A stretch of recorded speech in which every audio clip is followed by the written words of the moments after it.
Happy evening to all.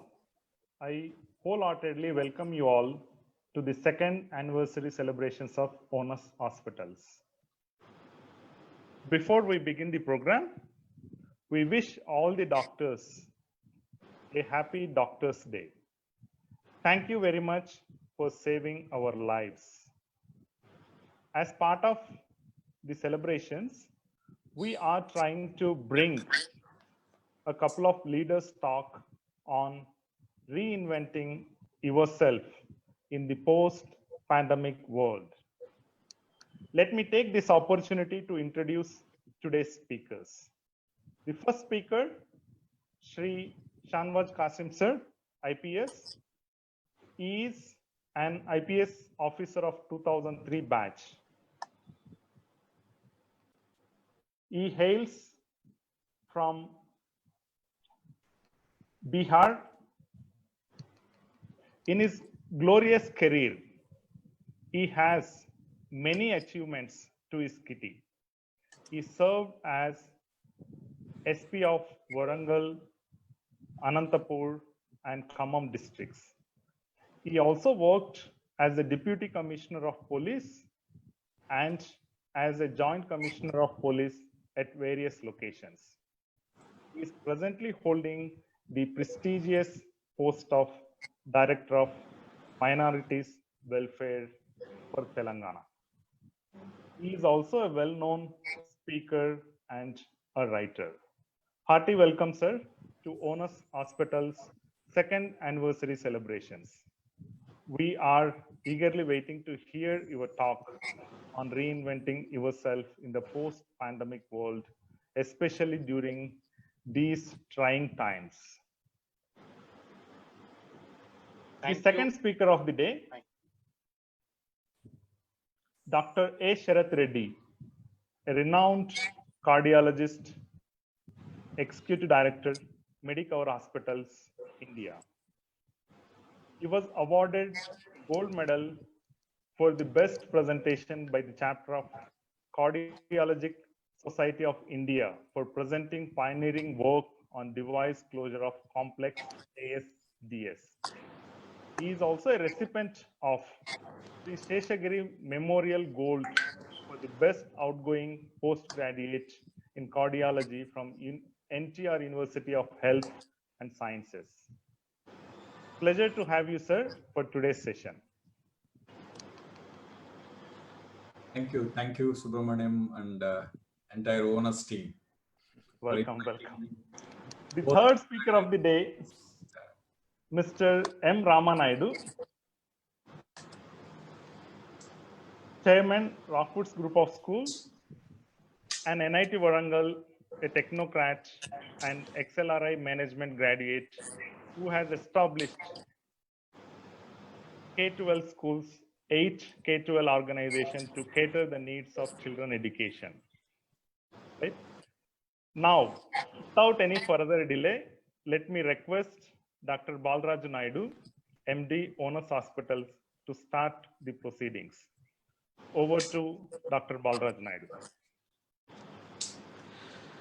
Good evening, my dear Chief Guest, Mr. Shanwaz Qasim sir, and guest of honor, Dr. Sharath Reddy garu, and another guest of honor, my brother, Mr. Ramanaidu garu, Chairman, Rockwoods International School, Akruti and Rankers Techno Schools, as well as Onus Hospitals.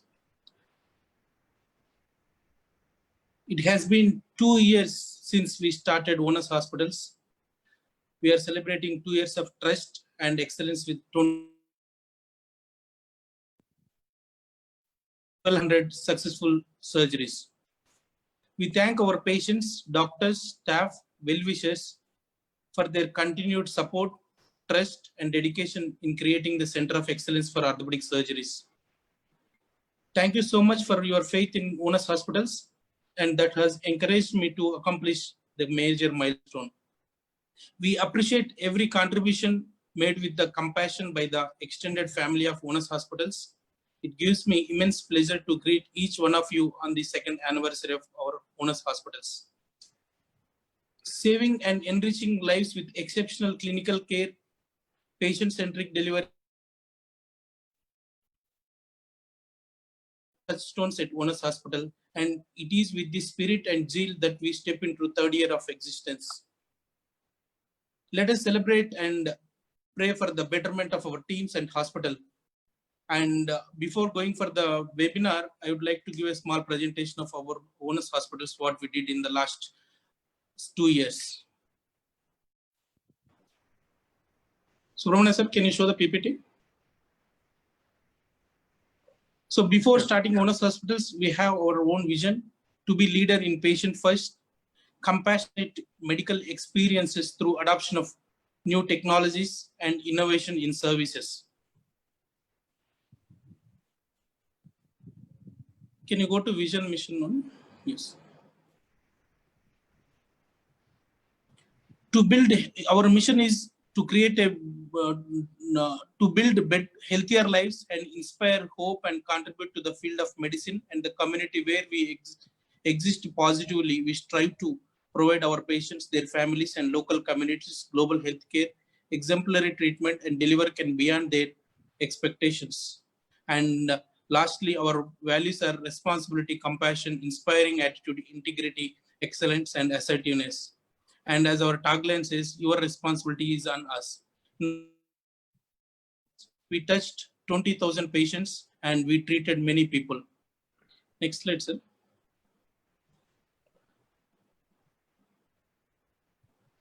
In 2018, July 1st, with the same guest of honors, chief guest, Mr. Niranjan Reddy sir, and Chanavaz Kasim sir, Sharad sir, and Ramanayad sir, has inaugurated our hospitals on July 1st, 2018.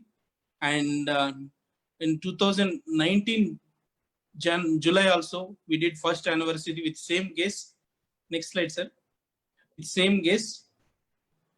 And this is our first anniversary celebrations. And many people have supported me in the long 2 years of journey, without which their support, I could not have achieved the major milestone. And next slide, sir. Hospitals on Wheels project, which is the India's first hospitals on wheels with X-ray facilities and consultation chamber. And we got excellent response from the local communities, from rural as well as urban areas. And Tarun Joshi IPS sir has inaugurated this Hospitals on Wheels project on November 25th, 6th. Next slide, sir.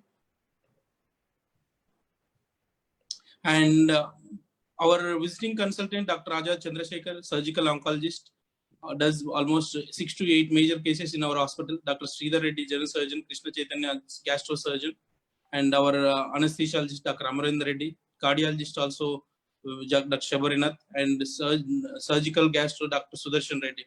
These are our core team, and they always supports us and does 8-6.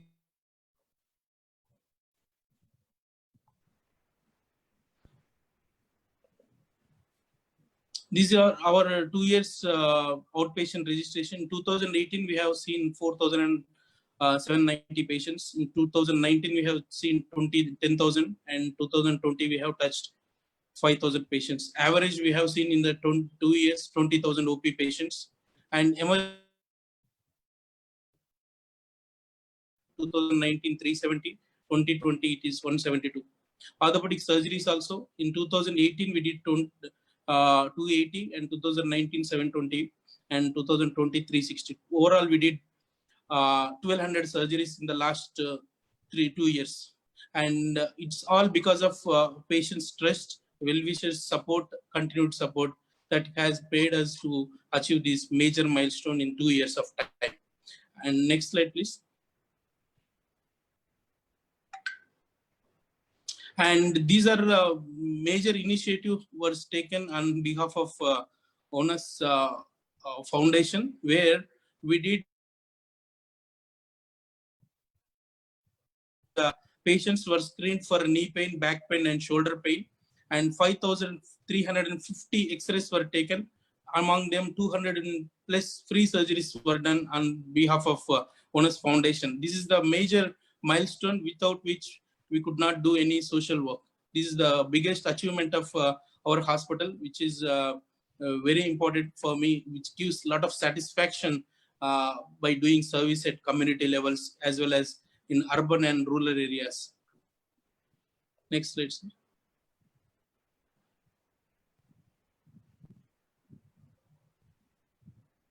And with the complete, with the last sentence, I'll say that all my well-wishers who have inaugurated our hospital and supported me in the last 2 years, I am immensely very thankful to Niraj Reddy sir, Shanawaz Qasim sir, Dr. Charat Reddy sir, and my brother Ramanayadu, who is my backbone and support all the time. If I take out all any information and all my success. Thank you very much, my brother, Mr. Ramanayadu Garu. Thank you very much for your support. And I'll hand over to our chief guest, Shanawaz Qasim sir, for the next thought-provoking topic, reinventing yourself in the post-pandemic world. Everybody is waiting across the online to see your talk, sir. Thank you very much for joining us, sir. Thank you, Dr. Balraju.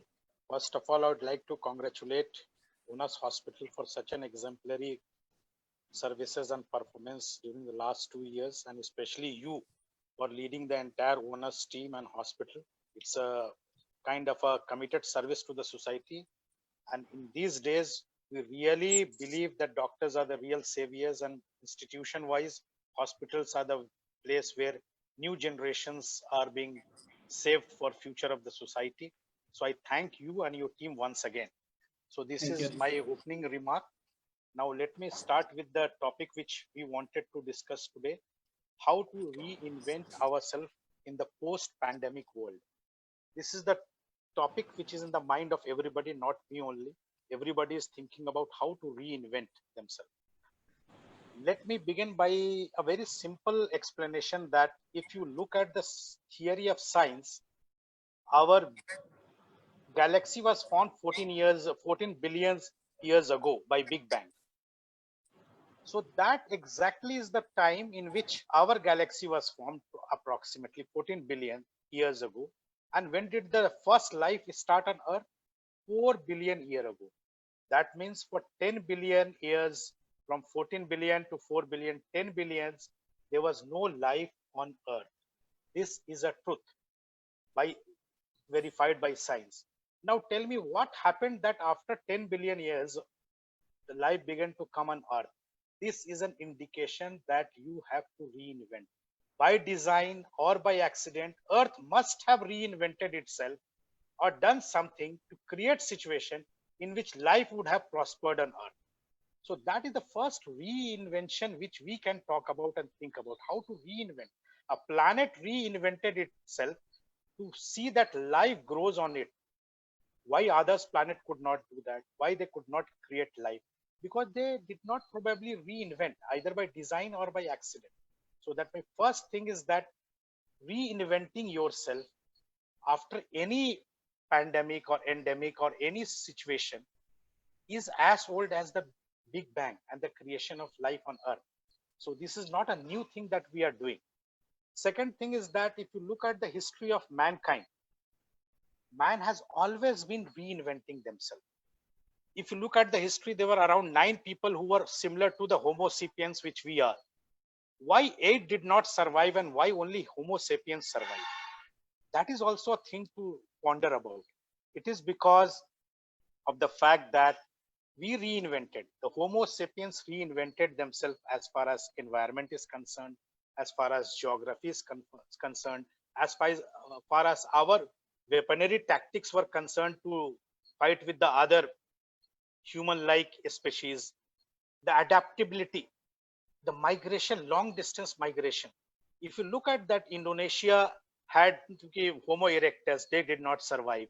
Neanderthals were in Europe, they could not survive. Why Homo sapiens only survived? Because they reinvented. So after the Big Bang and the formation of the first life on Earth, we started reinventing ourselves to survive. So Homo sapiens is still continuing that reinvention, reinventing themselves. Now is a time in which we are alive. That's why we are feeling that we are reinventing ourselves. It's not like that. Those who would have been alive during all these phases of human history, they would have also been reinventing themselves. So the third thing comes about, if you look at the cycle of the civilizational progress, first we may have started with fire, That was a reinventing ourselves.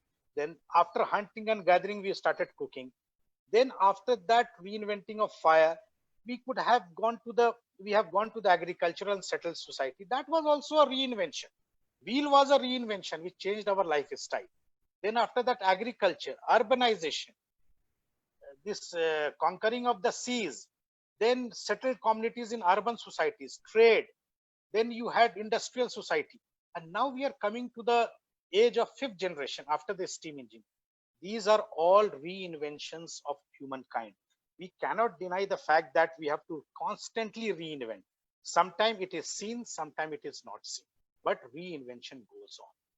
The French, for that matter, always say the most permanent thing in life is change.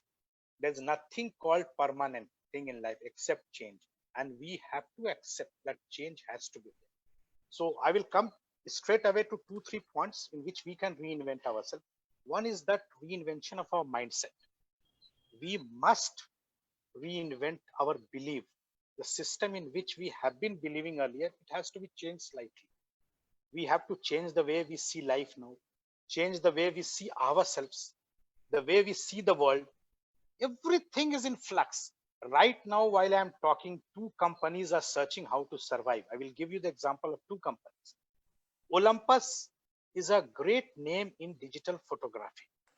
Now they have closed this digital camera business and shifting to other business. Before 5 years or 2 years, Olympus was a big name. So nobody requires this digital photography. Everything is in the phone. Right now, I will tell you one great example of how post-pandemic world, a business has been wiped out, on the verge of getting wiped out. That is Airbnb. Tourism industry, that is going a transitional change. Airbnb is searching how their business will survive. They are on the verge of collapse. So they have to reinvent. They just cannot sit. So there are so many things in our life that will also be slowly going into oblivion. What to go into oblivion, what we have to take care of, that is our way of seeing life. So reinvention of mindset. Now nothing will be permanent. You cannot expect that for 100 years this thing will remain. No, every day something will change and you have to accept the fact. Wearing of mask is now a fact. Carrying a sanitizer is a fact. In fact, the word sanitizer, I may tell you, before this pandemic, most of us have not used it, and most of us would not have imagined to carry it in our office or in our home, or even the children knows the spelling of a sanitizer. Such is the change of mindset. So we have to prepare our mind. Nothing should shock us. We have to accept the bad with the good with the bad. And we have to constantly screen out those which is suitable for us and those which are not suitable for us. This is the way we have to go about in our mindset. Now, second reinvention which I feel needs to be done is in the field of health.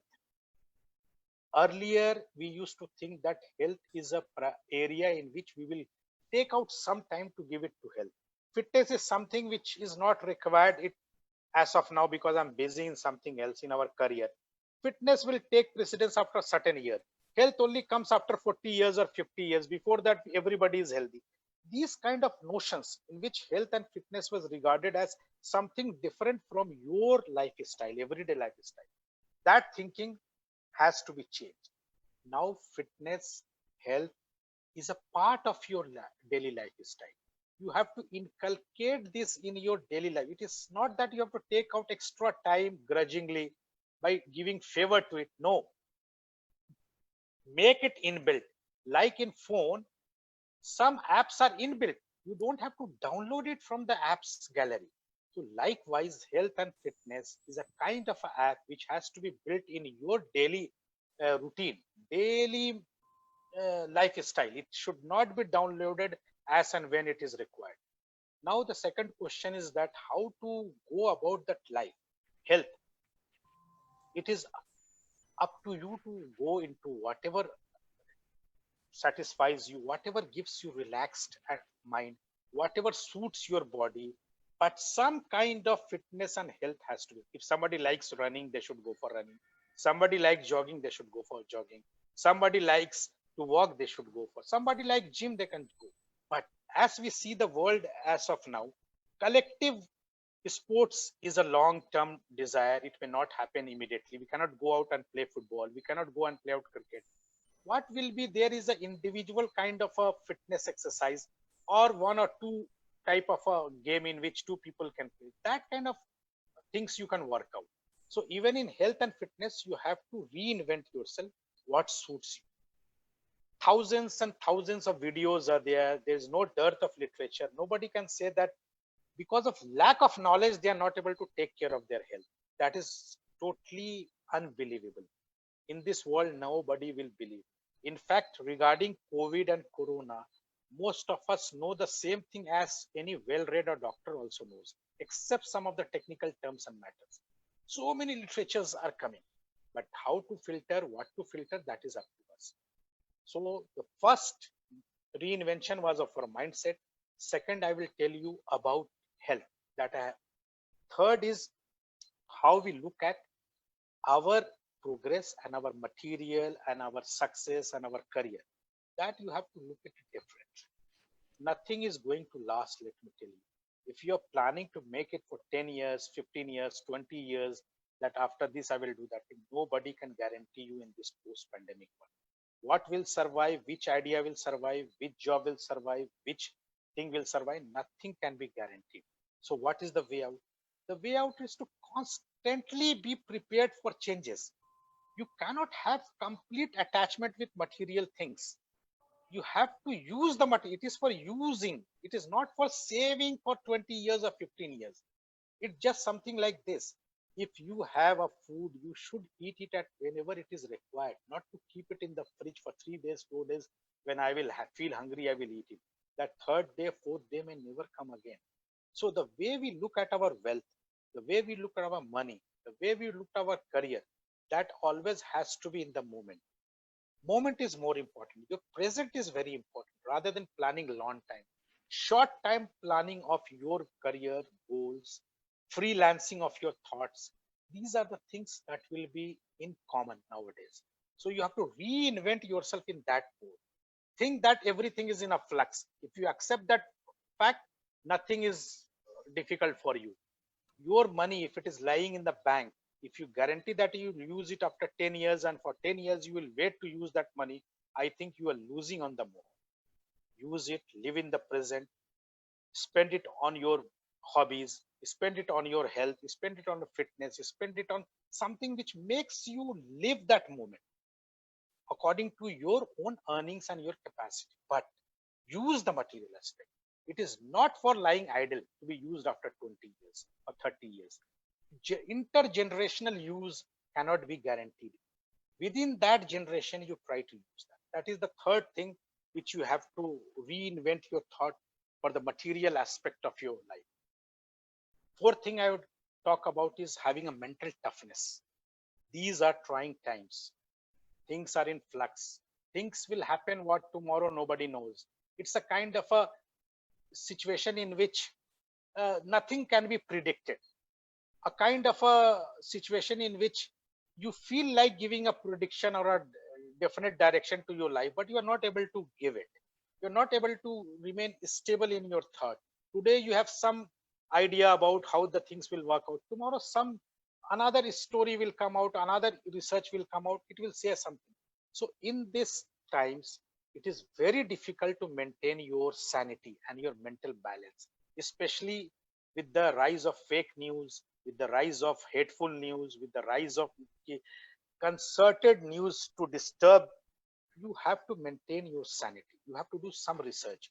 What to consume, what to not consume, what to believe, what not to believe. How it can affect your mental balance, you have to understand.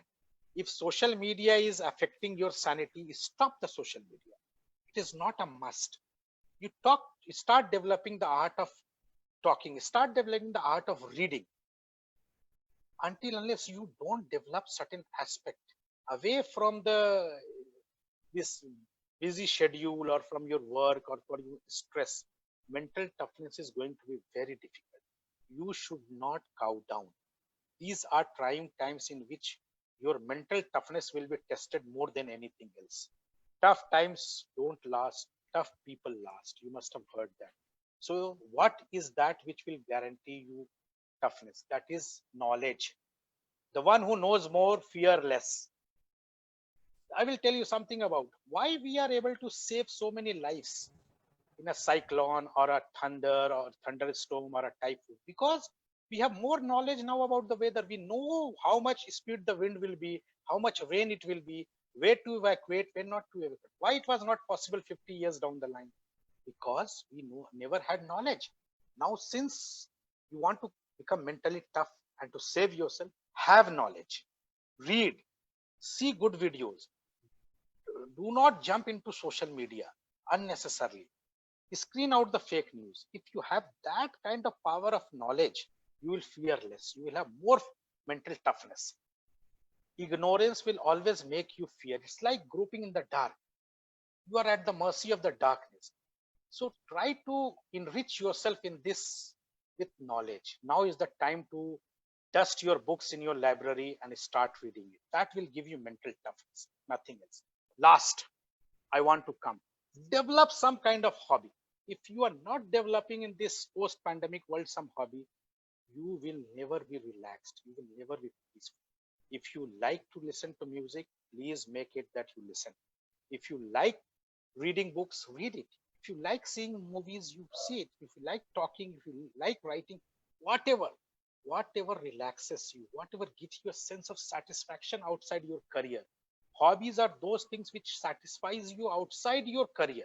Something which is exceptional quality. Somebody likes to sing very well.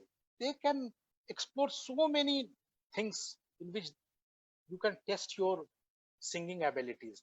The idea is not to win. The idea is not to become famous, but the idea is to constructively involve your mind away from the fluid situation, to relax your mind, to see something beauty in those things which you never had time for.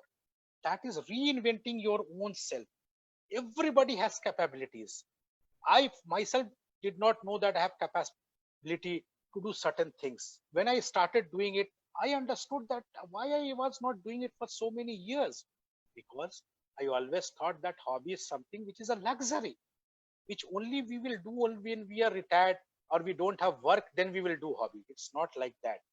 Hobby is what makes you do your work correctly. Your main work gets supply of energy, dedication, commitment, happiness from the hobby you do. So reinvent yourself through these 5 things which I have communicated. This is what my thinking was. Reinvent your mindset, the way you look at the world, the way you look at yourself, the way you look at the situation. Then you look at your health and fitness in a holistic way as a lifestyle part of your daily routine. Then look at the way you view material aspect, money, wealth. You have to reinvent your thought on that. Then how to be mentally tough, how to reinvent yourself to be mentally tough. Lastly, how do you reinvent yourself to have some hobby which will make you a kind of a better satisfied person. Ultimately, at the end of the day, you need to be happy, you need to be satisfied, you need to have a peace of mind. Whatever gives you that peace of mind, reinvent those things. Whatever I have said is not that it is a watertight compartment that only these 5 things can help you out. This is what I felt. There may be hundreds of ways in which you can reinvent yourself. It's an ongoing process. So this is what I wanted to communicate. And thank you, Owners team and Bal Raju, for giving me this occasion. Thank you. Thank you very much, sir. I think your speech, your talk definitely would help a lot. There are many people who are little worried in this kind of situations. I think your talks give a lot of inside details on those, sir. Thank you very much again, giving valuable time to us and speaking to all of us on this day. Thank you very much, sir. Thank you, Subramaniam. Thanks for inviting me. Thank you, sir. Now I request, I think we have Dr. Sharath Reddy. I think everyone is looking at doctors nowadays. I request Dr. Sharath Reddy to share his views, especially, on reinventing yourself post-pandemic world. Over to Sharath, Dr. Sharath Reddy, please.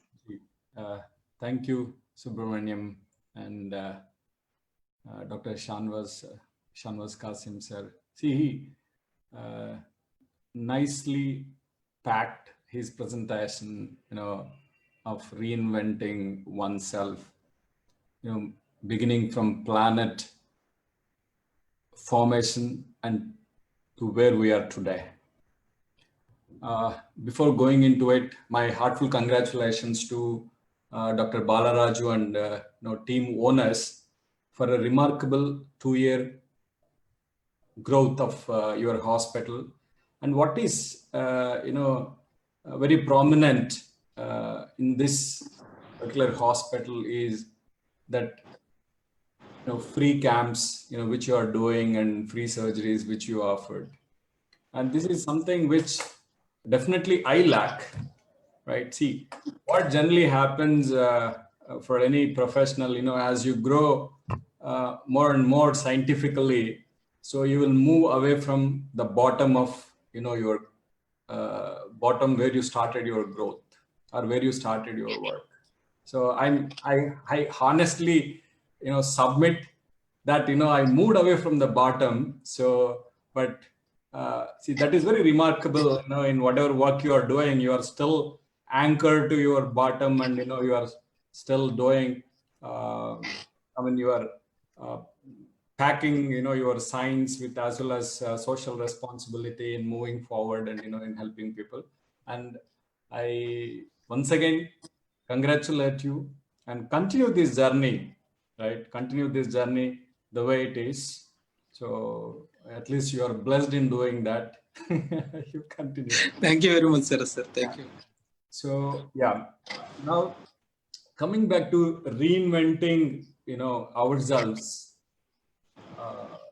from what we were, before pandemic to what we are going to be after pandemic. So as sir kept it, in a nutshell, like reinvention is the fundamental aspect of human life. Had we not reinvented, we wouldn't have existed today. So reinvention of ourselves is the bottom line, and I would say it is the survival instinct of human being. If we don't have that skills, we wouldn't have survived. So that is the basic survival skill which everyone should have. And what is that we have to reinvent? See, before this question of reinvention of ourselves, we should understand what you invented about you. Unless we understand what we are, we can't really define what we should be. So that is reinvention of you. So this is something which is very glaringly visible in entire society. In fact, in all of us, probably last 3 months, ever since COVID started in our country, I would say every individual must have had significant number of anxious episodes. If you calculate, anxious episodes every day, right? Probably, you people can tell, probably, Subramaniam can tell, how many times a day he would have went into anxious episodes. Subramaniam, can you tell? I was literally worried in the beginning. Not anymore. Not anymore. But before, it's like every day, all the time. Few days, yes. So, Dr. Ramanaidu. See, this worries. I true worried, Dr. Saab, but now I am not worried because doctors are working like warriors, and I am really confident about doctor community, and also the curve had helped us to understand what to really worry, what not to worry. Yeah. So this worry is not just about life; it's about everything together. That's a life as a package, you know. One thing is like whether we survive through this episode or not. Second thing is whether our business survive through this episode, or our practice survives through this episode, our family member survives through this episode. Everything put together. So to understand, what we are, I mean, before pandemic. So I mean, at least I'll keep myself and also Ramanaidu, into this. So what we are as a human being, see, as a human being, I mean, I started practice maybe 10 years back. 10 years back, that time we had one hospital till 2015, one hospital, and now we have almost 14 hospitals. So human being, as a human being, you always strive to grow, right? Whether it is professional front or your family front or your properties front, whatever it is, every time basically we strive to grow, right? We think that is the only way we exist in this planet. So that is our basic understanding. See, we keep growing, right? See, as Shanwas sir kept before, he told something that about change. See, change is the only way we continue in this life. There is nothing like static, especially in business worlds. If a company is not growing, that itself means it is degrowing. So absence of growth is equivalent to degrowth, right? In the business terms, that means over a period of time, so this business will collapse, right? So there is nothing like a steady business. So there is no growth, means it is degrowth. So change is essential in every aspect of our lives, including ourself too. So either you grow or degrow. So that is must. There is nothing like a static state. There is nothing like a static state in anything in this world. So as human beings, we always strive to grow and keep doing things. So, and we keep ourselves busy with activities, right? And we keep ourselves busy in thinking towards growth, right? And we, in general, I divide people into three categories. First category is like my dear friend Ramanaidu, who keeps growing every year with 2 more schools, adding 2 more schools. Not at all. Schools. My other friend, Dr. Anil, who keeps adding 2 hospitals per year, right? This is the first group of human beings. And I'll come to the third group. I'll come to mid-level later on. The third group is people who will have similar thoughts to grow, but never venture to grow, and keep seeing these guys who are growing and always repent inside, or keep developing some kind of negativity towards these people. So this is the third category. See, they also have thoughts of growth, but they can't venture because of lack of courage in terms of investments and stuff like that. And the other group is the middle layer. So this middle layer is basically people like me. See, I keep myself in the middle layer. People like me. So means, see, they maintain immense balance. See, I don't look at Ramanaidu and think that I'm not growing, right? See, at the same time, I don't think like other guy who is sitting behind me, the third group, right? So I keep doing my activity, whatever I have to do every day, right? And I keep evolving myself as an interventionist. I mean, whatever profession I have chosen, I keep evolving in my skill set, right? and I keep moving forward. And I never think about, like competition, if I don't grow, I will degrow, all this stuff. See, all this is true. If you don't grow, it is a degrowth.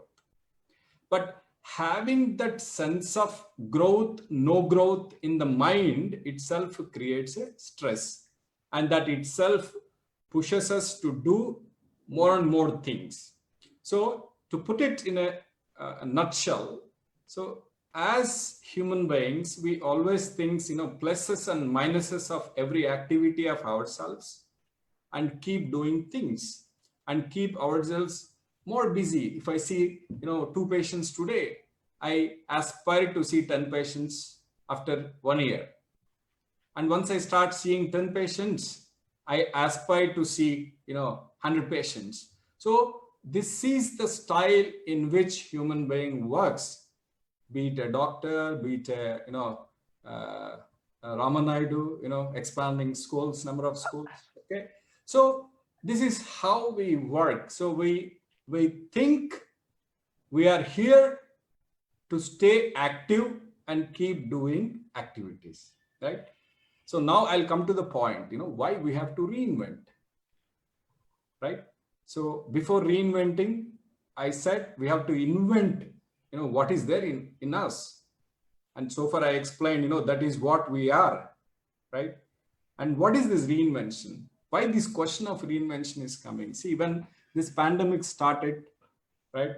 And suddenly we were active for all these years, like all these, me 42 years and Ramanaidu, I think 41 years. So we are all active for 40 years like this, the way I described it before. And suddenly nature pressed a pause button, right? So nature pressed a pause button. So that is when, when the pause button came, I think everyone started, one side, these thoughts of whether I survive through this epidemic or not. On the other side, whether my business survives through this epidemic despite my survival, right? That means, so I may die. If I survive, my business may die. Okay.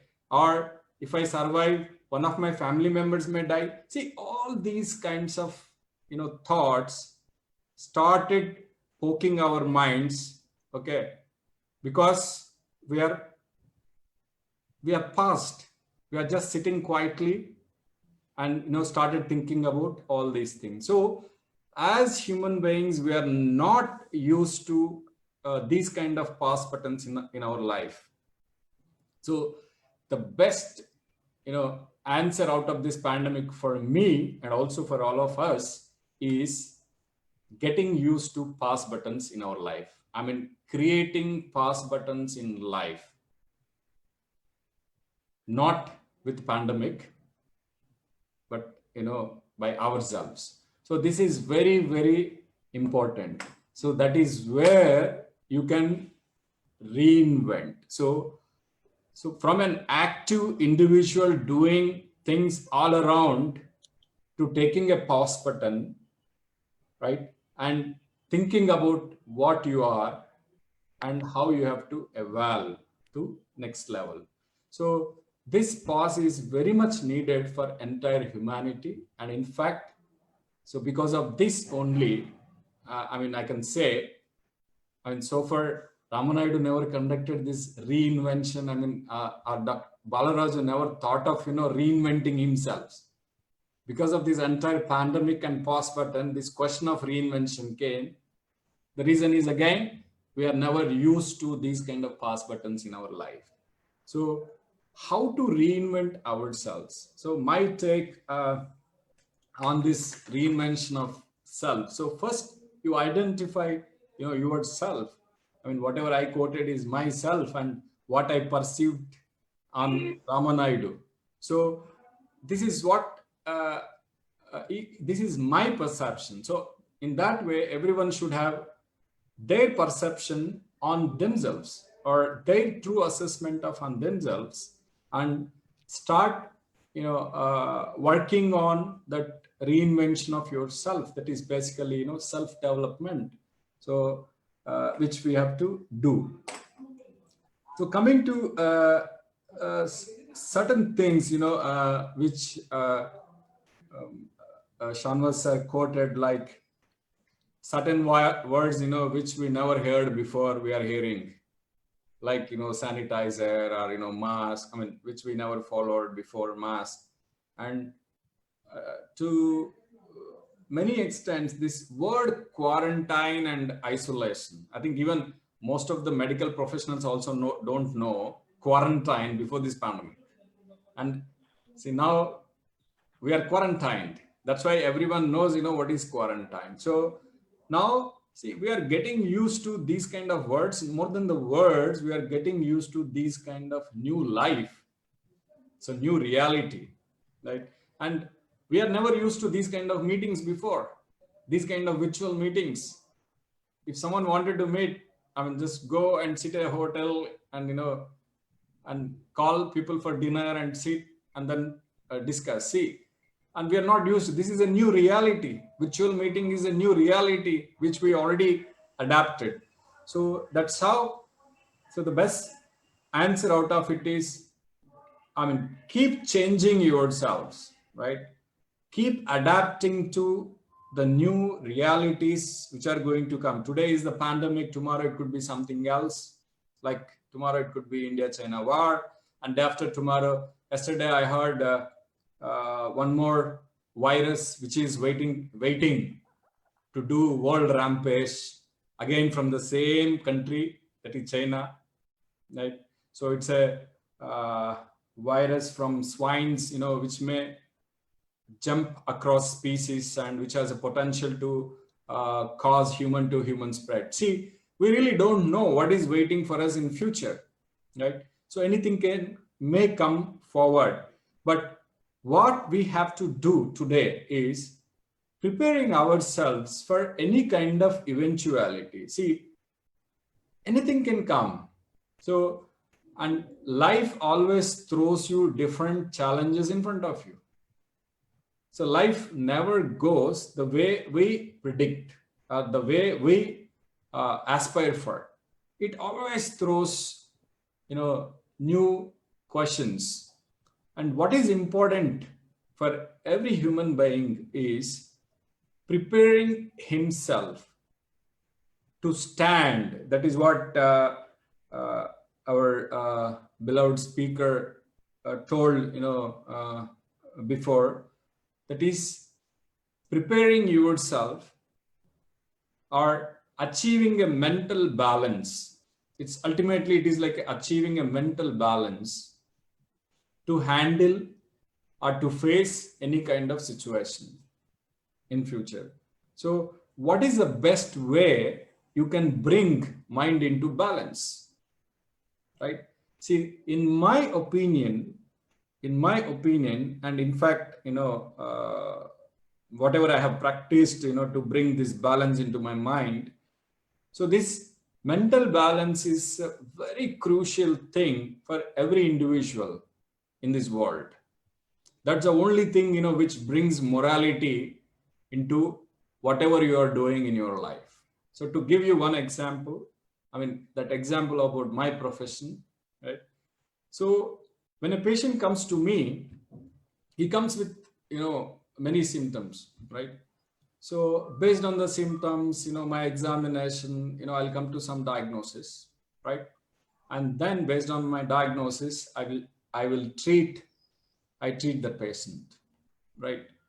So this is, it's like a, what should I say? It's like a chain, right? Symptoms, signs, diagnosis, and treatment. So this is a very, scientific and moral way of, deciding or, treating or managing a patient. But let me tell you various other aspects. See, when all this process is done by my mind, all this process of evaluating patient, deciding treatment is done by my mind, right? So is it the only thought which is going on in my mind, or are there any other thoughts which are also working on my mind? So that is very, very important for us to understand. So to tell you simply, say for example, if that patient is a police officer, so what works on my mind? Yeah, this chain of thoughts, like, his problem, this analysis and coming to conclusion is there, as well as the fear of police officer. So if there is a politician sitting in front of me, again, the fear comes on my mind, right? So, and say the doctor is, earning some X amount from the hospital, and he has not done any admissions or surgeries, till 25th of the month, and he is in the last 5 days, right? So, and he has some target, say for example, right? And that day some patient came with some pain abdomen, and that clinical scenario has 2 treatments. One is medical treatment, another is surgery, right? So what happens if my mind, if there is a pressure on my mind, there is another channel of my mind which is working, that, I have not done enough revenue for this month. Okay. So when that channel is active, so what happens to your mind? Automatically your mind goes towards surgical decision, right? Say if there is a fear in my mind, okay, I tend to say, for example, patient attendant is a police officer, and patient is admitted with a severe trauma and he is bleeding in the abdomen. So if I don't do surgery, Balaraju must face these kind of cases. If you don't do surgery, right, patient will die anyway. It's almost like 99% mortality. Okay, if he does surgery, still there is a 50% mortality, right?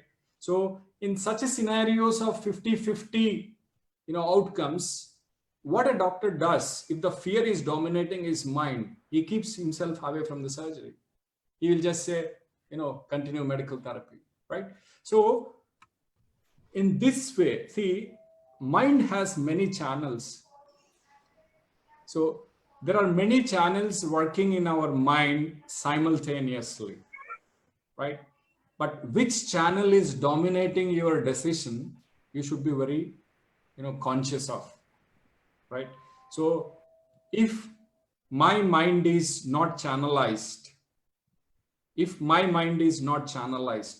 obviously, right, whatever is dominating your mind, like if it is dominated by fear, that fear comes as a decision.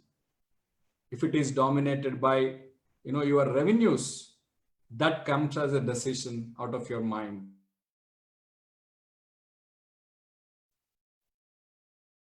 Dr. Sab, you are on mute. You are on mute. Yeah. So if you are practicing like this for years, over a period of time, so we lose that sense of which channel is working in your mind. And we think whatever we are doing is correct, moral, and, ethical. So see, that is what exactly happens. See, if you're not conscious about, your mind, if you're not conscious about the channels in your mind, over a period of time, you judge yourself, whatever you are doing is correct, right? Whatever you are doing is ethical, because you lost sense of the other channels. So this is a typical evolution which happens. In fact, it is not evolution, it is a devolution, right? So, but how to keep ourselves in one channel? So one channel, how to channelize our mind? That is a solution for everything. So that is a solution for reinventing yourself. See, what we have to reinvent is, we have to channelize our mind to prepare ourselves to whatever comes in future. It may be pandemic or it may be something else, right? So that channelization of mind is very important. When your mind is channelized, right, it never thinks of, plus and minuses. Say, pandemic came. You never start thinking about these ambiguities. See, most of our stress or anxiety is because of ambiguity or duality in our minds. So as Subramaniam said, in initial phases, I'm anxious, but now I'm not anxious. Why he was anxious in initial phase? So he has that question of survival in his mind. There is a duality. Living, dead, right? But why now he is comfortable? Now he is feeling there is a treatment, people are surviving, that's why I survive. So this duality in mind is the first reason for all the anxiety, for all the problems, which we face, and for all the decisions which we make. Say, I have to start a new hospital. So, when the discussion comes, why to start a new hospital, how the presenter presents is, if you don't start, if you don't grow, it is like a degrowth. So, again, there is a duality, growth versus degrowth, right?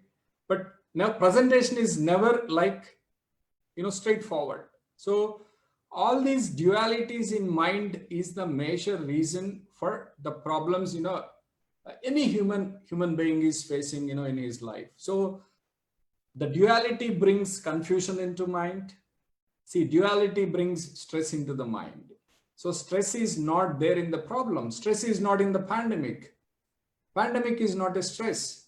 Stress is basically the duality in your mind, whether I survive or die.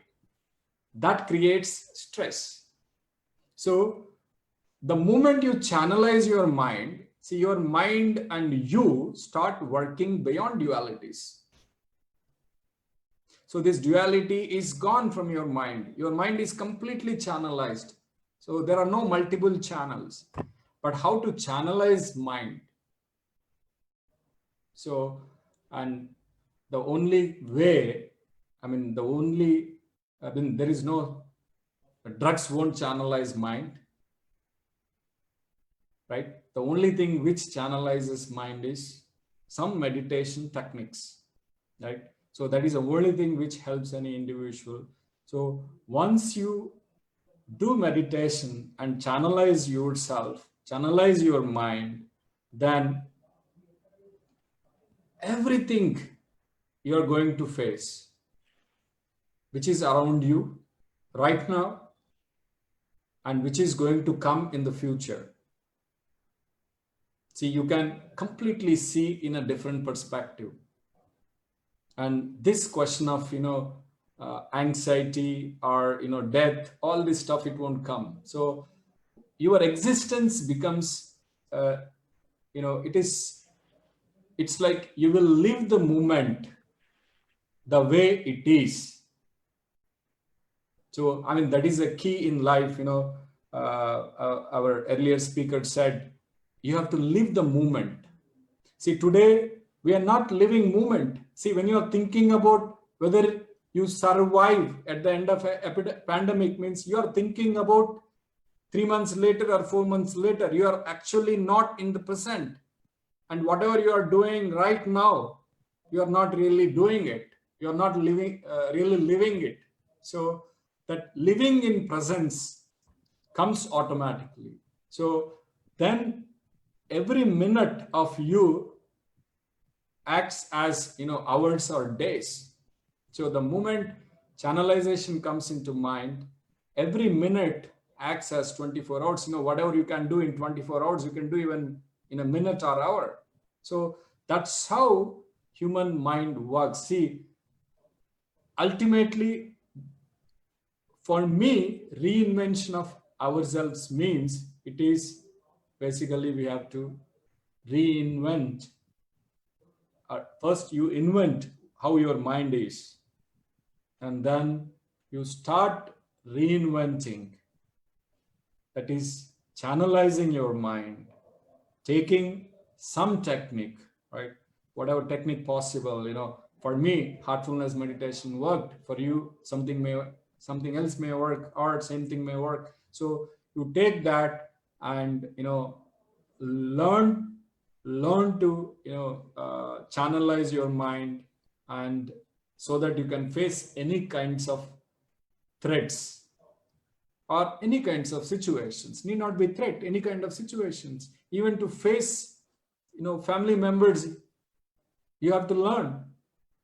So all these things becomes automatic.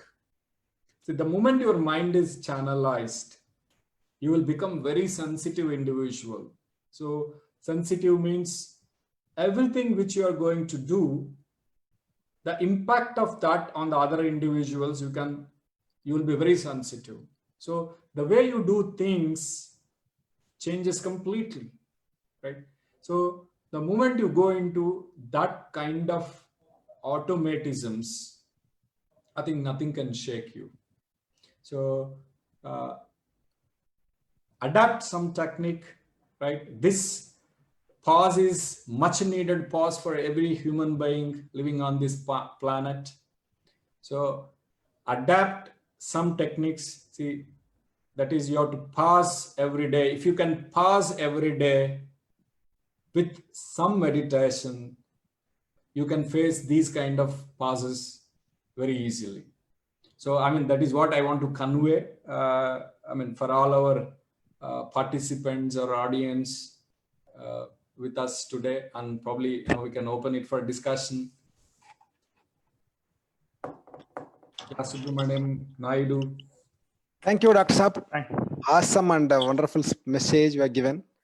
And a good announcement is I also took a step back and moving along with you in the balanced mindset. I just took you through Vipassana meditation. Maybe it taught me many lessons. Maybe I'll speak about this in my next presentation. Yeah, that's nice. I used to present. Okay. Thank you very much, Dr. Sharath. You talked about many points. I think channelizing minds and using things like meditation, very, very, very useful ones for all of us. Not only during these times, but throughout our lives. Right now, I request Mr. Ramanaidu to talk about his views on this topic, please. Yeah, Subhi, I'll share my screen. All right. Since I'm a school teacher, I think I have a habit of giving presentation. Okay. Yeah. Good evening, my dear friends. One First quick. of all, You stop pencil. Yeah. Someone is doing. I think. Yeah. Subhi, is it possible to stop annotation? I think you may need to do that. You can do it. Yeah, Can you click on more, and then you'll find stop participants. Change the spotlight video also. Yes, I will do that. I'm canceling anyway. Stop annotation. Are you able to do that? Yeah. Show names of Stop annotators. participants annotation. It's not available because maybe I'm a co-host. Okay. Yeah. Anyway, I request participants not to do the annotation. I will just take care of that. Yeah, kindly take care. Thank you.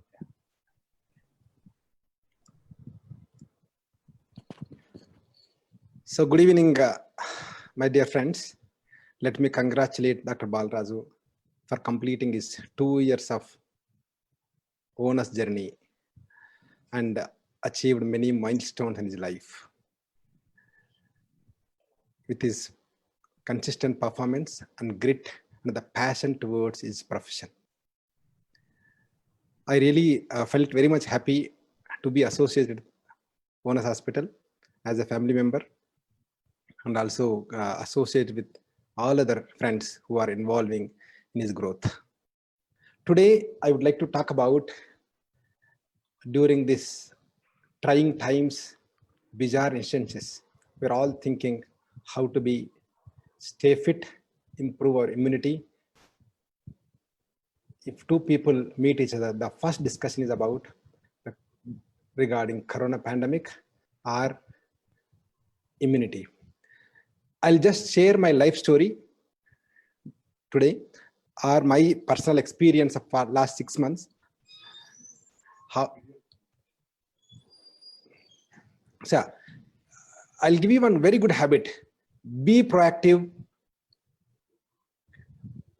Be proactive and stay fit is the one caption can always believe in, so that you start focusing on something new, something very unusual which may happen in our future. First of all, I'll talk about be proactive, what exactly it means. I'll talk about 1 or 2 minutes. Then we'll go to how really you can improve your immunity and you can stay fit.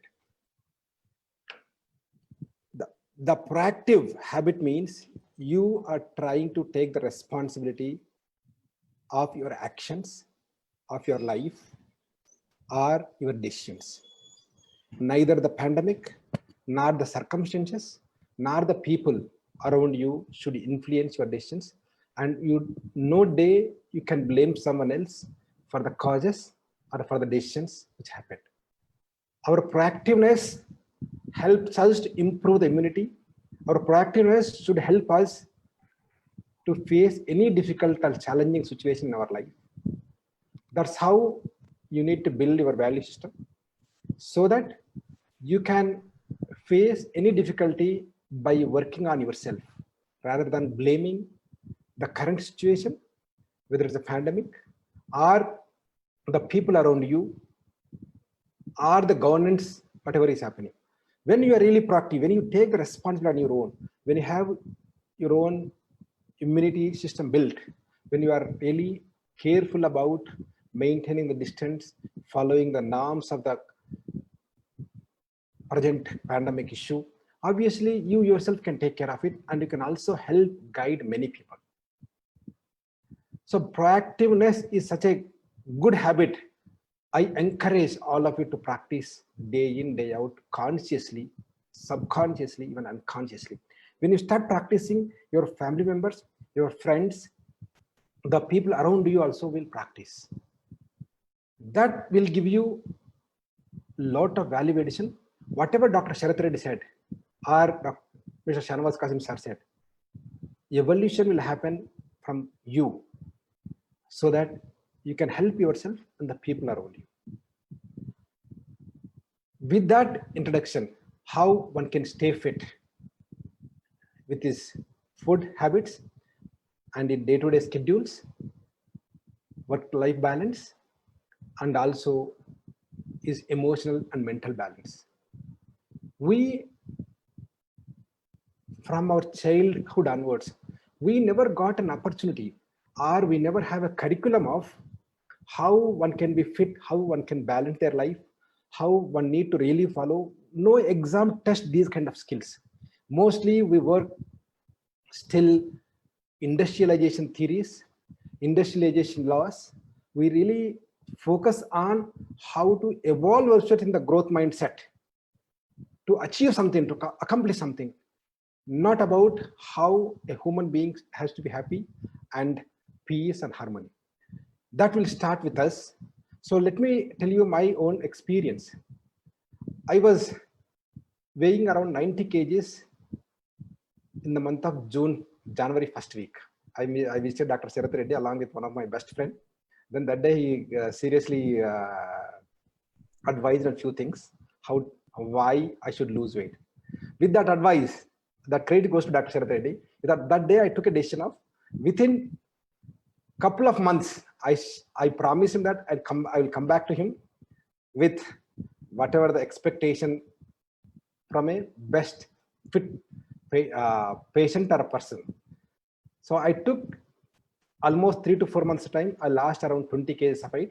What I did in my journey of 4 months, from Jan first week around 90 kgs to April last week around 70 kgs. Even today, I think July 1st, after 2 months, also I'm still continuing with the same weight of 70 kgs. How I practice is, First of all, I followed intermittent fasting throughout my day. Many of us got a habit of fasting once in a week or once in a month, or you follow based on your festivals. But I followed mix of 2-3 techniques. The first one is about intermittent fasting. Then I used naturotherapy. Then I also used the modern techniques of not eating carbs, eating carbs, and eating proteins and fats. Intermittent fasting is nothing but you are going to give rest to your body organs and your digestive system, all the accessory organs of your body digestive system at least for 16 hours a day, so that you will give complete rest to your body organ for 16 hours. For example, if you eat around night 6 o'clock, night 6 o'clock to next day 10 o'clock, that means 16 hours you will not eat any item other than drinking either warm water or green tea. This is the first habit I inculcated. Inculcating this habit takes little time, initial days. First 11 days it will be really challenging and difficult. Maybe since I did this exercise along with my family members, along with my children, and also I practice some meditation technique where wherever I feel hungry or emotional hungry, I'm trying to practice meditation and trying to have a discussion with all of us people, so I could able to control. So whenever you feel hungry in these 16 hours of time, it's always best to drink either warm water or green tea. What these warm water green tea will do is, warm water basically will help you to digest extra fat which is there in your body and convert this energy and give you. There are many other benefits of warm water. All of you, I encourage you, start your day with warm water. When you wake up either in the morning 5 o'clock or 4 o'clock or 6 o'clock, first after brushing your teeth, first activity I encourage all of you to is drink warm water, at least 1 liter of warm water. Since you slept for 8 hours, your body might have got dehydrated. When the body is not having water, when it dehydrates, many of your organs requires support of water so that your metabolism, everything will really improve. There are many benefits of warm water. I would not go in detail in this. Even during high summer, myself or my family members, all the people who are around and surrounded me, even my hostel students, habitually drink warm water, because once we inculcate any habit for 66 days, that habit will become an irreversible habit. You might have taught your child how to do the brush first 3 months or 4 months, or once he are grown up, or 3 to 4 years. After that, without your force or insistence, child will do on his own, because that habit has become an irreversible habit. So no more we think brushing your teeth is a work. It's a part of our life. So drinking warm water kindly inculcate in your life, so that you don't need to really worry much about your weight gaining. That itself will take care of 10-20% of weight loss in your body, and it burns 10-20% of calories what you consume. So as I discussed, intermittent fasting is very important. You plan, if last dinner is around 6 o'clock, next day you eat by 10 o'clock. If your last dinner is around 5 o'clock, next day you eat around 9 o'clock. 9 to 5, you can eat 3 meals or 4 meals, whatever you wish. But there is 8 hours is a feeding time and 16 hours is a fasting time. There are many other techniques, but this is what I use it as part of intermittent fasting. There are many other ways and means to do intermittent fasting. Second important change what I did, I completely got rid of all the white what I can eat. Eating salt, I stopped eating salt. I stopped eating carbohydrates. I stopped eating milk products. I stopped eating sugar. So this is next important decision I took it, though it's really difficult initial few days to stop eating rice. As I said, after 11 days, your habit starts sprouting. Once you start sprouting with your own team of people and your own team of your surrounding environment, you can start progressing on these days. Today, entire my house, a kid who is having just 3 years or 4 years also eats millets, and no one really have habit of having milk. Though still we use curd, I did not move myself towards vegan. Still I'm a vegetarian. Usually I recommend even move to all the human beings to move towards vegan, where that's where really the universe had invented us for that purpose. No other mammal will drink milk of other mammal. We are the only mammals drink milk of others. Cow milk or buffalo milk are not for humans. Cow milk or buffalo milk are for its own babies. Industrialization, we tweaked it. Their need, we are giving the grass to their own babies. We are trying to take that milk. That means we are going against, as Sharma said, invention of the universe. We are trying to go against invention of the universe. Obviously, there is a chance of universe itself take decision like this, but we need to really pause and start taking active action or conscious action so that we all again move the way in universe expects us to move it. So I prefer all of you can get habit of eating millets in your day-to-day food. If you wanted to improve your immunity, there are many other benefits. I would not go in detail about it, but you can go through any internet website. Just your children also may help you why millets are very much important, what kind of benefits you get, what kind of vitamins you get, what kind of calcium, iron things you'll get. And every meal of mine will have at least 1 or 2 vegetables as salads, either tomato or carrot or any other salads. We use it kheera, so that those things will have water. Will not eat too much.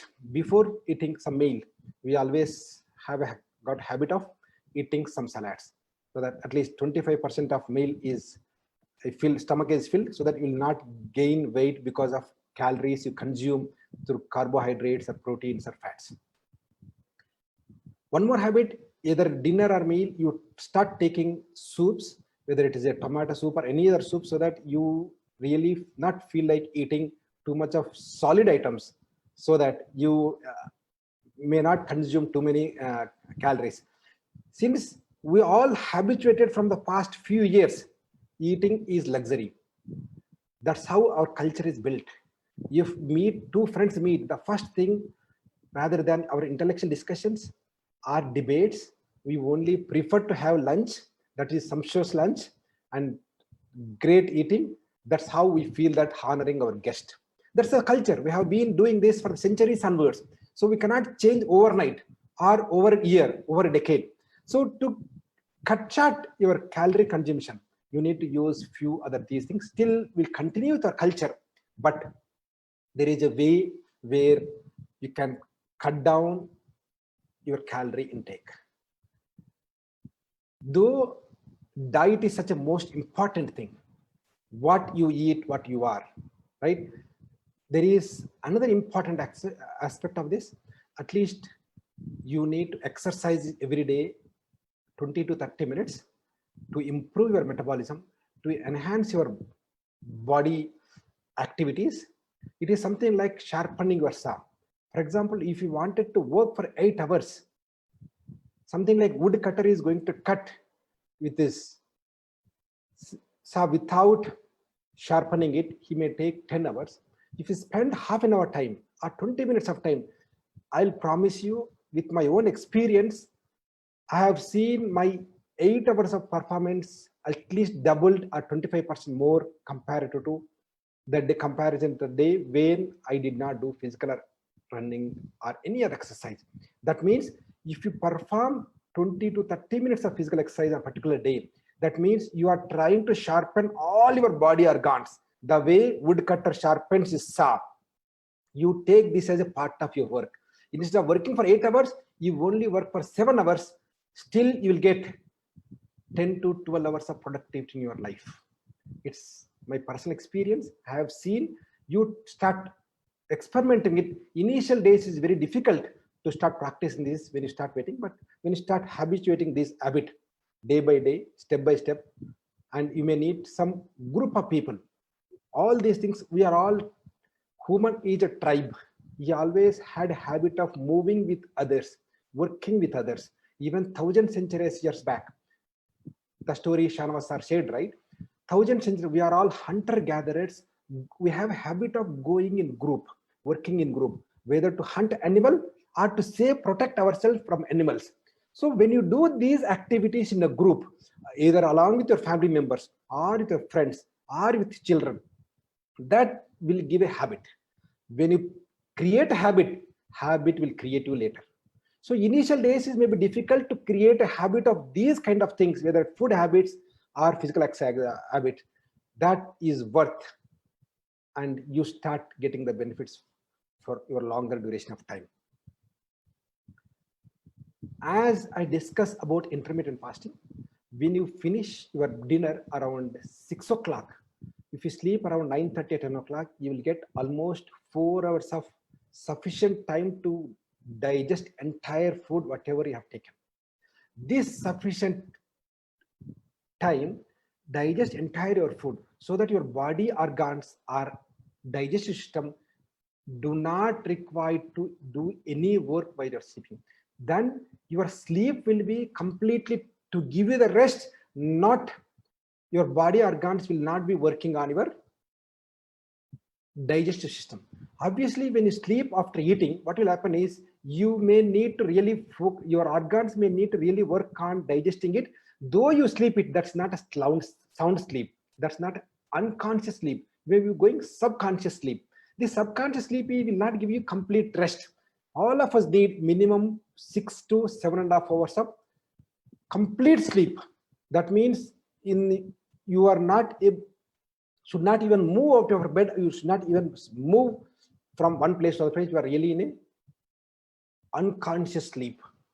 That will only happen when there is a break of 4 hours, and also you should have break of your physical exercise minimum 3 to 4 hours before going to sleep. If you sleep at 9:30, I'll promise you, without having alarm, every day you can wake up at 5 o'clock, you finish the dinner by 6 o'clock, or there is a gap of 4 hours gap of exercise and your dinner time and your sleep time, your wake up time will be 5 o'clock. Neither you need a watch nor you need a support of someone to wake you up. I experienced this. Even my daughter, who is 10 years baby, is also able to wake up without even alarm when she followed these good habits. So I encourage all of you to improve your immune system. Start following this habit of having sound sleep and keep your mobile at least 10 feet away from you when you are sleeping. Forget about looking at your Facebooks. Forget about looking at your updates. Once you move your attention towards sleep, you kindly focus on the single attention, that your children and yourself also learn from these good habits. How can we create these habits? As Dr. Sharath Reddy said, we all habituated to follow some best practices for the last couple of years or for last decade, some of us. When habit is created for 10 to 15 years, how can you reverse that habit and start following new habit? That's the only way is you should have control on your mind. Indian curriculum, though all our elders talks about meditation, many of us or many of our schools do not have complete curriculum focus on this meditation technique. How one can get a control on his thoughts or his brain, that is through meditation or mindfulness. There are many techniques. At least any one of the technique you start practicing along with your family every day morning for 20 minutes, evening or 20 minutes. You don't know how to do the meditation. You just observe your breath, how it's going in, how it's coming out at your base of upper lip and from the nostrils. That itself is a meditation technique. Since breathing is such a beautiful thing, which will not stop when you are sleeping or when you are stressed or you are in any other condition. So with this, I will summarize my entire presentation. I spoke about how you need to plan your intermittent fasting, and also without having carbohydrates and all white food items, how to plan your food along with this, and also how you can have a habit of eating salads or soups so that you're gonna, whenever you feel hungry, start taking either green tea or start taking warm water. That will help you to become more proactive, and also you'll get energy from your fats. With this, I conclude my message. If you have any questions or concerns, myself and Dr. Sharath Reddy is available. Maybe I'll request Shahnawaz Qasim sir to join again. Maybe Dr. Balaraju can take it forward from here.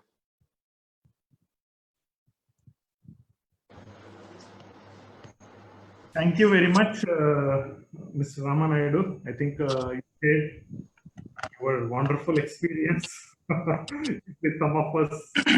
Will follow that and implement it, and reap the benefits out of it. And I think we are thankful for all the audience for listening very patiently to all of our experiences, what we are sharing over here. If any one of you wanted to ask any question, I think we have very, very good doctor available as a speaker today. So if you have any question, please go ahead and put it in the chat window. And if you're watching live through Facebook, you can go ahead and ask questions so that we can get clarifications. See, I add a couple of things, See, this is very relevant to tell. Sure. We would love to hear that. This is very relevant to tell right now. See, reinvention. See, Ramanayudu is an example of reinvention. Thank you, Dr. It's an example. First time you appreciated me, though we know each other for last 20 years. I think I got this first appreciation from Dr. Saab. Sharath and myself and Balaraju and Subbi, all of us studied together in the same school. So we have this passion of sharing good experiences among ourselves. Sharath is very rare appreciator of me. Thank you, Sharath. I think your counseling has worked. I think it's a proof. One is, there are two reinventions in him. One is, physical reinvention, so which he already explained, from 90 to 70, right? And second is a management guy talking about diet. This is totally unexpected. See, I'm supposed to talk on all the stuff, right? I spoke on something else, and he started speaking on diet. See, that's the reinvention. Pause made us to think beyond what we are. A teacher had become a dietitian. A doctor had become an innovator. This is a glaring example of reinvention. Which everyone has to go through. And yeah, just to add, to what you have, you gave various things related to diet, and you told one thing, right? If you continue with one habit for 66 days, I think some beyond 60 days, if you do something, that becomes an habit in your life. So whatever, you kept in front of, all our viewers, for a good health, for a good physical health, most often they won't succeed, right? See, US has spent millions of dollars on, prevention of heart disease.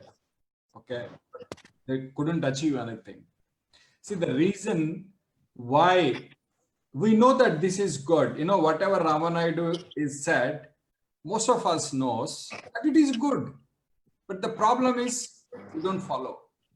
So, and what is why we don't follow? It's again, it comes back to, channelizing mind, right?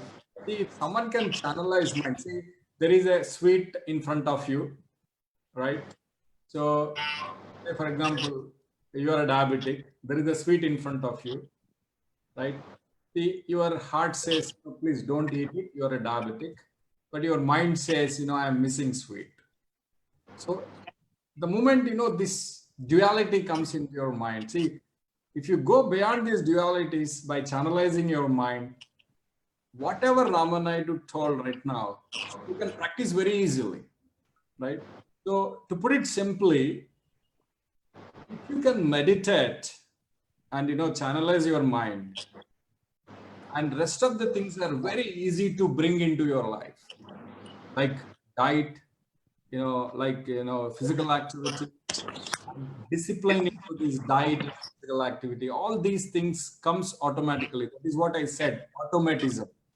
So automatism becomes, part of our existence. So what I would put it in this way, whatever Naidu showed as a last slide, I'll bring it as a first slide, okay, followed by, other slides. So, that is my, opinion. Yeah, true, Dr. Saab. That's very much true. I should have shown the first slide, but my experience says that having a knowledge is the first important thing.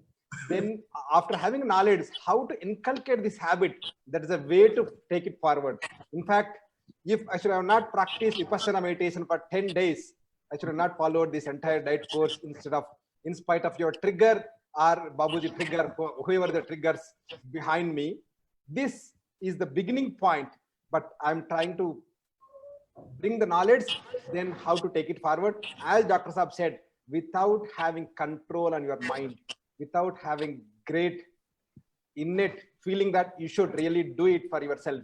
You are the one responsible for your life or your family or the people who are really depending on you, then you can do it. That only will happen when you get control or when you really look for balancing, when you don't really crave for many things or you don't have aversion for many things. That's very much true. Dr. Saab is practicing mindfulness almost for the past 2 decades. He is a trustee of Ramchandra Mission. Heartfulness. Heartfulness. Okay, mindfulness I believe in, but I practice heartfulness. Thank you, Dr. Saab. Yeah, there are a couple of questions that have come. Yeah. Doctors, I think first one is is an appreciation. I think we used to talk about Jai Jawan, Jai Kisan, right? Now, along with that, I think there should be one more tagline. Doctor is a backbone like Kisan and Jawan. I think that is one point that has come from the participants, audience. And the second thing is a question. This is, I think, Dr. Saab, to you. What kind of precautions that I can take? How can, immunity boosting food for everyone? What is that? Can you talk a little bit on that? Precautions and immunity boosting food for everyone.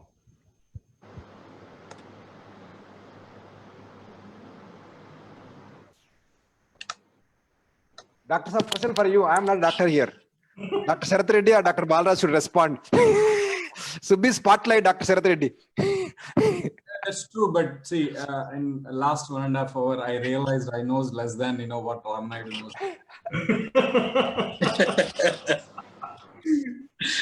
Because I put it simply, like, see, there is nothing like a immunity booster. These are my thoughts. There is nothing like an immunity booster. See, immunity is, innate to every human being, right?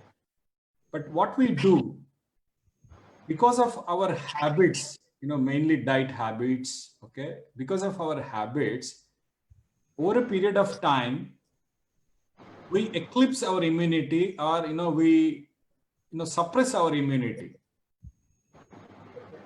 So our diet habits are good, suppressing our immunity over a period of years. So to put it simply, the way Ramanaidu presented, whatever is natural to consume is, if you consume, your immunity works the way it is supposed to, right? So whatever you consume, which is unnatural, right? So it may affect your immunity. Basically, that may suppress or, put a pause button, on your immunity. So what is natural to us is innate immunity. That is natural. There is no need to, there is no need for us to boost it. What we shouldn't do is, with our habits, we shouldn't suppress it. So that is a key message, which I want to give. And what habit suppresses, what habits just keeps our immunity as it is already, the food, which we have to take, already Ramanayudu explained, he did a better job than me. So, I mean, I don't want to go into it again. So just follow those things. You won't suppress your immunity. Okay. See, immunity is automatic. And my second thing, this booster, this concept of immunity booster, I'm not a taker, for this concept of immunity booster, right? Say, for example, if you have a vitamin deficiency, it's okay. I mean, you can take vitamin, you can replace those vitamins. Obviously, that increases your, it brings back your immunity. Okay. So, I mean, I don't really believe, if your vitamins are already normal in your body, if you take more vitamins, is that going to increase your immunity? I mean, in that concept, I don't believe. See, what as human beings, we shouldn't kill our immunity. That is enough. Body will take care of it. Thank you very much, Dr. Subbi, one of the participant is asking about intermittent fasting. Let me explain about another minute. I think this is Mr. Skand. Yeah, I love to explain this, but I'll not take much time. Already I spoke more than what Dr. Balaraj had given me. Yeah, so intermittent fasting is nothing but you are trying to fast for 16 hours of time and feed yourself or your body for 8 hours of time. That means when you are giving rest to your body organs or your digestive systems or organs which are really related to your digestive system, give rest, those organs will be really give you enough rest while you are sleeping, and they not involve any physiological activity. When they don't involve in physiological activity, you will get complete rest and you will be more active, so that your weight, if really your body requires some fat, it burns, your liver burns from extra fat one has it. So that's a very simple technique, giving rest for 16 hours and working food for 8. It's something like Ulta. We work for 8 hours, we take care of 16 hours, right? Similarly, body organs require 16 hours. For it, digesting itself is the biggest activity. Whatever you are eating, whether you eat simple salad or whether you eat non-veg, digesting is the biggest activity for it. So for that, what system is expecting from us is you eat 8 hours so that it has enough energy and time to digest it and give you as energy. Remaining 16 hours, don't eat it so that your body can take rest. Next day will be very fresh, active. That's what there are different ways and means. This is 16 hours. There are some of the ways, other ways is you do 24 hours of fasting. You eat first day 6 o'clock, next day 6 o'clock, 24 hours of fasting. Also, another way of doing intermittent fasting, but you can do twice or thrice in a week, because we are all human beings, have a habit of working and householding. We need to take the responsibility of our households, our own dependent people. We need part of our financial economic system. We cannot really productive and efficient when you are fasting for 24 hours. That is the reason most celebrities, if you look at intermittent fasting, people who really, most of celebrities, whether Hollywood celebrities or business tycoons, follow 16 hours intermittent fasting, so that the 8 hours, whenever they are working, their work should not suffer because of your health. We are having best health to have best productivity. When you have the best productivity, again we come back to best health. So this cycle keep continuing. It's something like building confidence and competence cycle. If you are confident, your competence will build. If your competence is built, your confidence, it's a cycle. It's like a spiral. Just keep moving around as big as possible. But as Dr. Sarath Reddy said, try to balance it. Don't go beyond big. Be in your limits so that we will not be paused or triggered by these kind of pandemics created by the universe or created by the nature. When you really aspire for something, entire universe conspired to achieve it, accomplish it. You have good intentions at your heart, so that everyone, along with your team, along with your friends, nature, everyone will support us to achieve it. I think I believe in it. I always teach the same thing to my team, my people, my students, my parents. We're all practicing this. I think we soon come out of these difficult and challenging times with our own proactiveness, for our own discipline, and following the good habits to improve our immunity and win over this pandemic, and say, so that we'll have best life and we'll generate peace and harmony to ourselves and everyone. Thank you. If you have any detailed discussion required, I think I will be available offline at Rockwoods International School. Anytime you can reach out to us through our website. Our contact numbers available. We stop practicing from today. Thank you. I think we are done almost, Subhi. One last question, if it is okay. I think one last question. This is again doctors. It's up to you. How to improve metabolism for thyroid patients? I'm not sure if you can give some advice over Zoom call. This session. I mean, how to improve metabolism for thyroid patients? Yeah, I mean, I really don't know what you wanted to ask, or see, basically when thyroid is working low, see, all your metabolism of body will be very low. I mean, the reason we accumulate things in body, and those patients will become heavier and heavier, and we call it as mixed edema in medical terms. So thyroid is the basic hormone for metabolism of the body. So when your thyroid is not working, the only way is you have to replace that hormone. I mean, you just take thyroxine hormone. I mean, it is available, and that brings back your metabolism. So, and just to add about this fasting, which somebody, which Ramanayadu spoke, fasting is the very important thing which brings back your entire metabolism and hormones in your body back to previous levels. So, and the reversal of hypertension, reversal of diabetes is well described. So with this, intermittent fasting, it can be 12 hours, it can be 16 hours, it can be 24 hours, based on your capacity. But when you start fasting, see, initially what happens? See, human body works in a reflex way, right? So the moment see, if you are used to taking coffee, after getting up from bed, and one day you get up from bed, if you don't have coffee, you feel there is some deficiency, or you feel something is missing, in your day activity. So that is how human mind works. It works with a reflex response.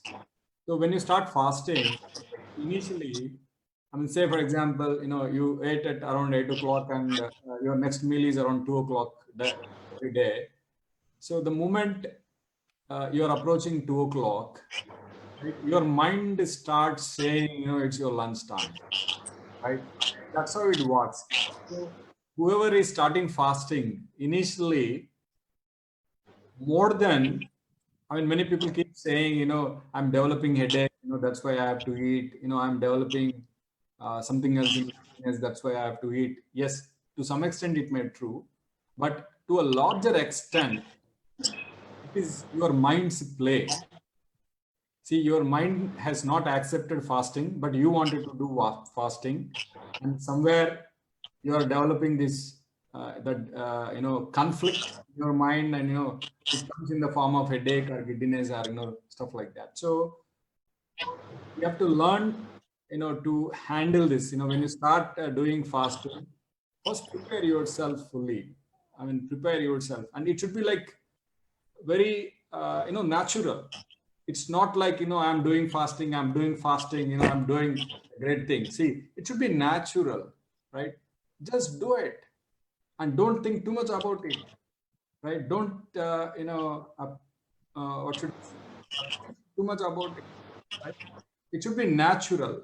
See, once it becomes natural, right, I mean, you can even extend it to 24 hours also. You can extend it to 48 hours. I mean, in fact, our state formed because of fasting by one individual for almost 52 days. Enta Naidu? Yeah. 52 days? 56 days. 56 days. See, it's Yes, that is S12 state. yeah, I mean, whatever it is. Yes, well said. So it is the human will, which is important. The moment you have will and the moment you use that will naturally, then you can do anything.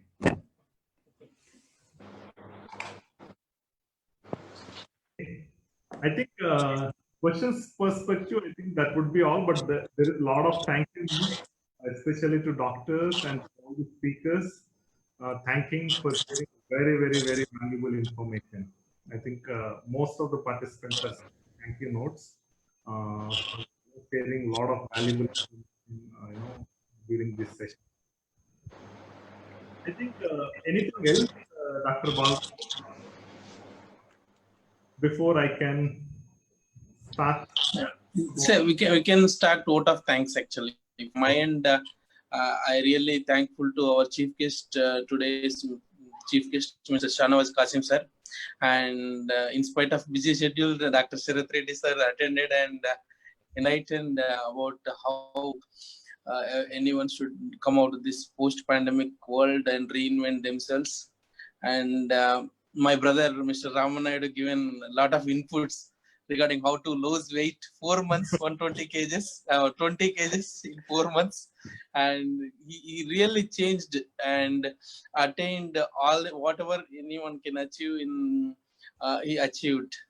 And he's inspiration to many people now. From doctors usually give suggestions, but my brother finally became a doctor for weight loss. And thank you very much, Sharath sir, Shanawaz sir, and Ramanayad sir, and finally moderator Subramanian sir. And thank you very much for giving this wonderful opportunity. And thank you once again. And all the participants and viewers, thank you very much. I think you have patiently listened to us and you have asked very good questions, and you have appreciated whatever that we have shared. Thank you very much. That would be all. Looking forward to have you again, back all of you, maybe sometime next week with some other webinars. Maybe we'll come back to you. Thank you all. Thank you all. Thank you, Dr. Thank you all. Reddy Thank and you all Dr. the Balaraju and participants. Thank you, Shanawaz sir. Thank you. Bye-bye. Thank you.